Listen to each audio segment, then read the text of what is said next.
Emmanuel Coblence pour le groupe Paris en commun.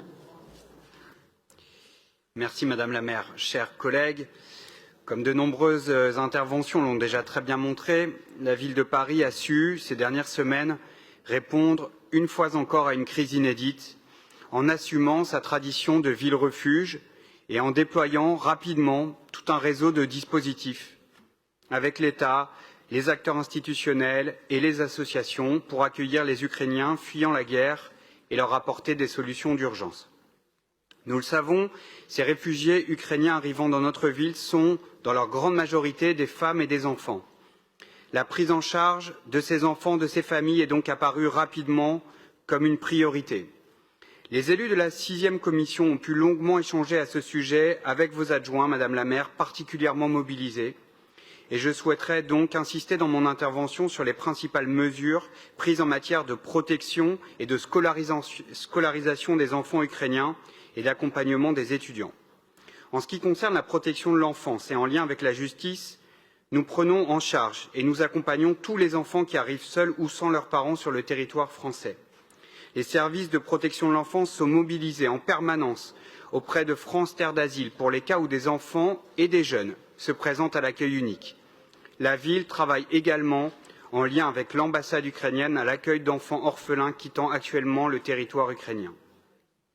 La coordination de l'accueil des familles demandeuses d'asile, CAFDA, est également une priorité.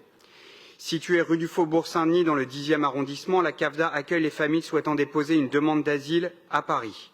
Elle propose une domiciliation, un accompagnement administratif, juridique, social.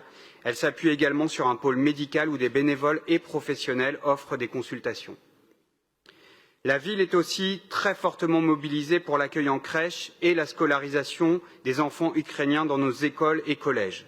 Les personnes qui ont des contacts en France et qui peuvent être accompagnées par une personne parlant le français sont inscrites directement auprès de la mairie d'arrondissement de résidence où la famille est hébergée.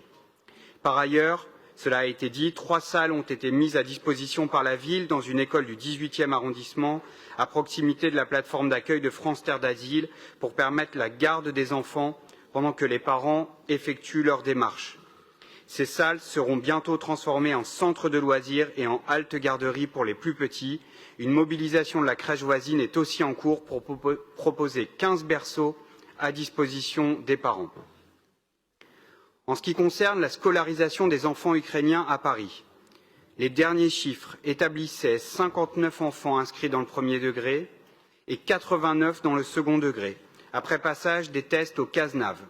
À Paris, 700 places sont disponibles dans les UPE2A, ces unités pédagogiques pour élèves allophones, dans les écoles, collèges et lycées de Paris.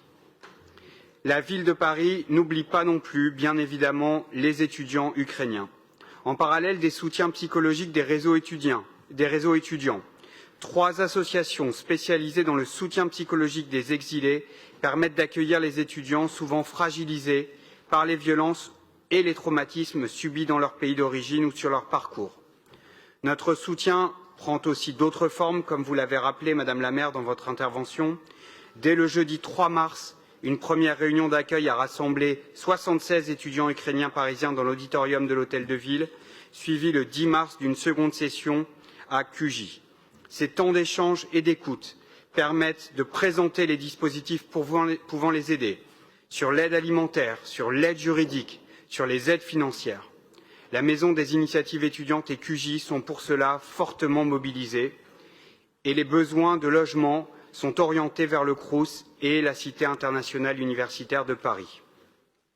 Chers collègues, grâce à cette mobilisation exceptionnelle de nos services, de nos agents, Paris est ainsi pleinement au rendez-vous de l'accueil de ces enfants, de ces familles, de ces jeunes Ukrainiens qui fuient la guerre et les bombes.